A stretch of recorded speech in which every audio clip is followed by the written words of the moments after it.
Sebelum tahun ini berakhir, dengan kerendahan hati izinkanlah aku memohon maaf setiap detik perjalanan.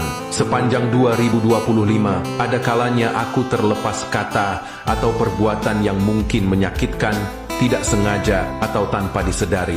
Dalam perjalanan hidup yang kadang penuh liku ini, aku ingin memohon maaf atas segala kekhilafan kepada semua yang pernah hadir dalam hidupku, baik secara nyata maupun maya. Semoga segala kekhilafan yang ada dapat dimaafkan. Dan dalam menyambut 2026, kita dapat memulai lembaran baru dengan hati yang lebih lapang dan penuh keikhlasan.